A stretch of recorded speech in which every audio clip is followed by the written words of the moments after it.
The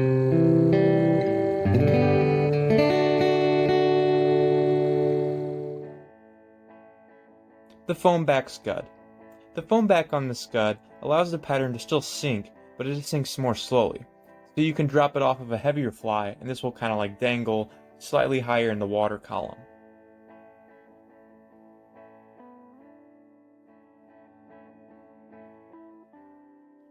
Start by mashing the barb on a size 14 scud hook. Then load a bobbin with 6/0 black uni thread. Go ahead and put the hook firmly in the jaws of your vise. And start your thread a little ways behind the eye before cutting the tag end off. Then wrap back down slightly into the bend, about a third of the way down the bend. Now go to some tan, soft hackle hen feathers. Strip off all the really feathery stuff until you get to the kind of straighter but still kind of webby fibers. And then pull off a nice clump. That's probably around 20 to 30 fibers. With the tips facing the bend of the hook, go ahead and measure a length that's about 1/2 times the hook shank in length, and then tie it down at the back of the fly. Then go ahead and wrap up, and then you can cut the butt of the feathers off. Then go to some small copper wire.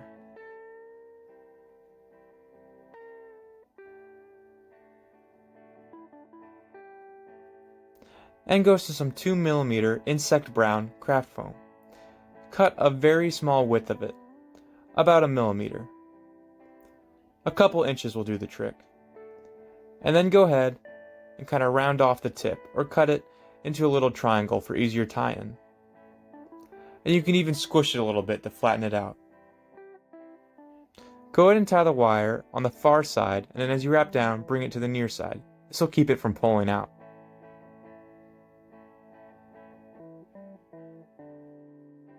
Now tie the foam in with the triangular tip first, and wrap it all the way back down towards the end of the fly.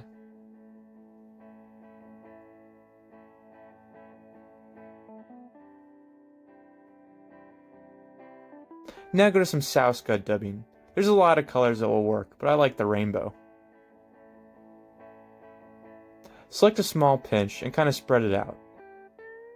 Move the pinch onto your thread, and with the same kind of twisting motion, make a small dubbing noodle.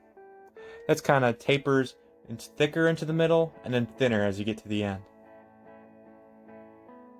This will create a nice plump body that is tapered on both ends. Now fold the foam over the top and wrap it down. Try to make gentle thread wraps as you might cut through the foam. Once the foam is secure, go ahead and cut it off. And then use your thread to kind of cover the little butt end of the foam. Now take the wire, and without moving the foam to either side of the fly, go ahead and take even wraps, about 4 or 5, all the way up to the thread head. Once you reach the thread, go ahead and tie the wire off.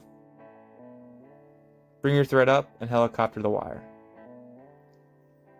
Now go ahead and do a whip finish. Make sure the thread is secure, then you can cut it off.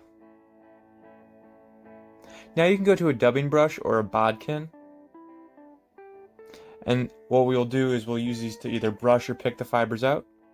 Sometimes I like to go in to see how packed the dubbing is, and I'll pull it a little bit out with a bodkin or a needle.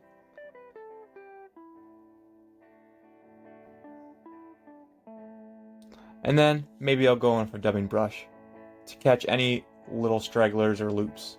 And then go ahead and cut the legs to side. You don't want them extending past the point of the hook. And that's it. That's the fly.